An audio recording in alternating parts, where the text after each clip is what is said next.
चंद्रयान-3 की सफल लैंडिंग और उसके बाद आज ये गीत महोत्सव के साथ एक बहुत ही एक बेहतर लक्ष्य को लेकर के आयोजित कार्यक्रम, ये दोनों एक दूसरे के पूरक हो जाते हैं। निश्चित रूप से आज हमारे लिए बहुत ही उत्सव का दिन है।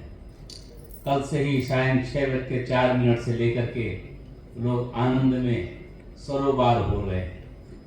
देश की बहुत बड़ी उपलब्धि हुई है।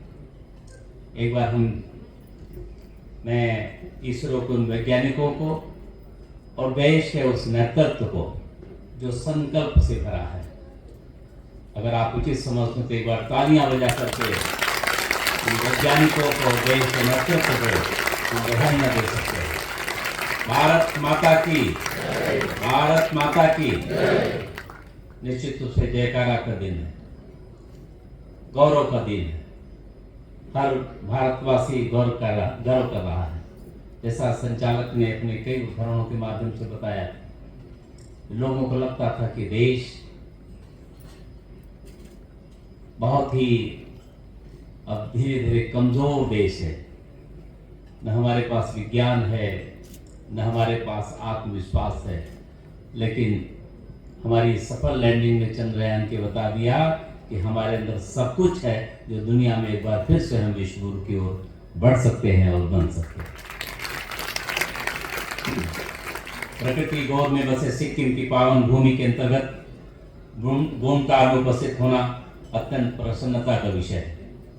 हमारे महान राष्ट्र की आज़ादी की 75वीं वर्षगांठ के उपलक्ष्य में जब हम आज़ादी का अमृत महोत्सव को हर्ष उल्लास के साथ मना रहे हैं, इसी अमृत बेला में भारत सरकार का जल संसाधन विभाग, जल शक्ति मंत्रालय, नदी विकास और गंगा संरक्षण विभाग, राष्ट्रीय बांध सुरक्षा प्राधिकरण एवं केंद्रीय जल आयोग के द्वारा चुनिंदा प्रतिष्ठित बांधों पर बांध पर्यटन को बढ़ावा देने के लिए एक आउटरीच कार्यक्रम का आयोजन किया जा रहा है। यह अत्यंत हर्ष का विषय है कि भारत में वर्तमान में 5,745 बड़े बांध हैं और उन चुनिंदा प्रतिष्ठित बांधों में से एक हमारे राज्य के NHPC के तहत तीसरा 5 बांध को कार्यक्रम के आयोजन के लिए चुना गया है। भारत सरकार द्वारा बांध पर्यटन को बढ़ावा देने के उद्देश्य से यह जो अपनी तरीके की अनूठी पहल की गई, उससे न केवल राज्य का पर्यटन राजस्व का बढ़ावा मिलेगा, बल्कि यह बांधों से होने वाले बहुआयामी लाभों को भी प्रदर्शित करेगा और राष्ट्र के विकास में योगदान देगा। कल कारखाने, विभिन्न उद्योग और अन्य जरूरतों के कारण विद्युत जरूरत की आज दिनों में काफी ज्यादा वृद्धि हो गई है, जिसे प्राकृतिक संसाधनों के बलबूते पूर्ति कर पाना संभव नहीं हो पाता। जैसा कि हम जानते हैं कि बिजली को विभिन्न माध्यमों से उत्पन्न किया जाता है, जिससे कहीं प्राकृतिक संसाधनों की खपत होती है तो कहीं प्रदूषण को खतरा भी रहता है। लेकिन NHPC के बांध स्वच्छ और नवीनीकरण पन बिजली उत्पन्न करते हैं। इनके अलावा बांध पानी पीने के, पानी की जरूरतों को पूरा करने की और सिंचाई के लिए पानी उपलब्ध कराने में भी योगदान देते हैं। आज जब डैम की बात करते हैं तो केवल जल विद्युत उत्पादन की बात हमारे दिमाग में आती है, लेकिन इस आउटरीच कार्यक्रम के माध्यम से बांधों की कार्यप्रणाली और लाभों के बारे में जागरूकता पैदा करना और बांधों के बारे में धारणा और वास्तविकता से जुड़े लाभों के बीच अंतर को पाटने का कार्य किया जा रहा है, जिससे लोगों का ध्यान इस ओर आकर्षित हो रहा है। आज के युग में डैम न सिर्फ बिजली उत्पादन कर रही है, बल्कि रोजगार के नए अवसर प्रदान कर रही है। मुझे पूर्ण विश्वास है कि इस आउटरीच कार्यक्रम और बांध पर्यटन को दिए जा रहे प्रोत्साहन से लोगों की अनेक भ्रांतियां भी कम होंगी। यह भी अत्यंत प्रसन्नता की बात है।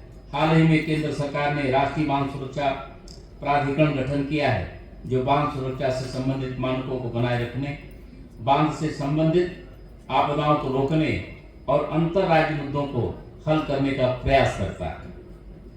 सिक्किम अपने विस्मयकारी पहाड़ों, झीलों और समृद्ध विरासत के साथ पहले से पर्यटकों को मंत्रमुग्ध कर चुका है। और इस प्रतिष्ठा 5 बांध को अपनी क्षमता के अनुरूप नामित किया जाना हम सभी के लिए गर्व की बात है, जो पर्यटन के लिए भी एक नया रास्ता भी खोल रहा है। प्रकृति गोद में बसे हमारे इस बांध को पर्यटन के साथ जोड़ने से हमारी सिक्किम की भूमि के वैभव को दुनिया के सामने लाना एक मील का पत्थर साबित होगा। सिक्किम राज्य में NHP के तहत जल विद्युत परियोजनाएं राज्य की जीवन रेखा रही हैं और राज्य की वृद्धि और विकास में महत्वपूर्ण योगदान दिया है। NHPC के तहत 510 मेगावाट की तीसरा 5 परियोजना देश की मॉडल जल विद्युत परियोजनाओं में से एक है, जिसने कभी मापदंडों पर असाधारण रूप से अच्छा प्रदर्शन किया है। इसे 2019 में जल विद्युत स्थिरता में अंतरराष्ट्रीय के एक उदाहरण के रूप में दर्जा दिया गया था। बांध पर्यटन केवल स्थानों का दौरा करने के बारे में नहीं है, यह विभिन्न ऐतिहासिक महत्व, सांस्कृतिक अनुभव करने के बारे में भी है। डैम पर्यटन के क्षेत्र में असीम संभावनाएं हैं। यहाँ जहाँ क्षेत्र की सुंदरता को चार चांद लगाती है, वहीं दूसरी तरफ राज्य के लिए आय के साधन भी उपलब्ध कराती है। डैम के बनने से पूर्व यहाँ की अर्थव्यवस्था और अभी के संदर्भ में यकीनन फर्क देख सकते हैं। मैं यहाँ अधिकारियों से कहना चाहूँगा, अगर डैम के साथ साथ वाटर पार्क निर्माण हो तो यहाँ दूर दूर से लोग इसका आनंद लेने आएंगे। साथ ही अगर इसमें नौकायन व्यवस्था भी की जाए तो यह लोगों के आकर्षण का केंद्र बन सकता है। यहाँ मछली पालन से भी पर्यटकों को अपनी ओर आकर्षित किया जा सकता है। इस तरह से हम कह सकते हैं बांधों के द्वारा पर्यटन को एक नया दृष्टिकोण प्रदान किया जाता है। मैं उन सभी के प्रति हार्दिक आभार व्यक्त करता हूँ जिन्होंने इस पहल और दृष्टिकोण को लाने के लिए अथक प्रयास किया है।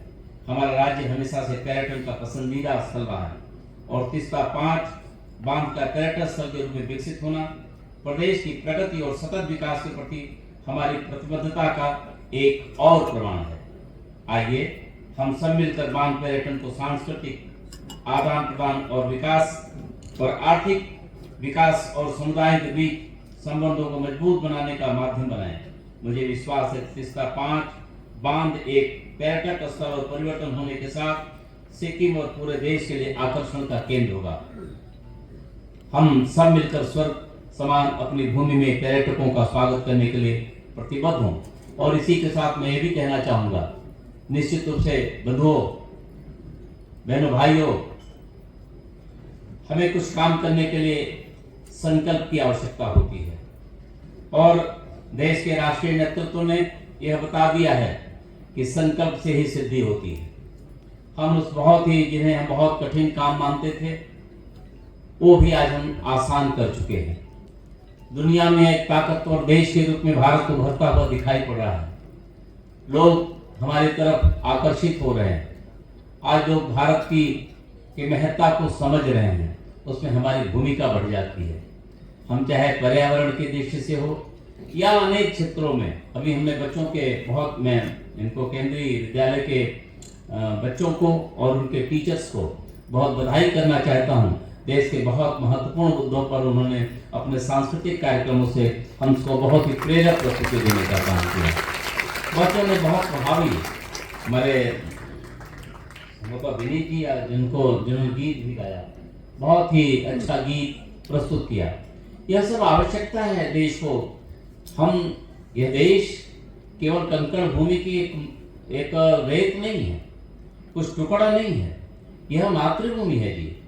हम अपने जन्मदिन के, अपने शादी के वर्षगांठ को हम कभी सिल्वर जुबली मनाते हैं, कभी गोल्डन जुबली मनाते हैं।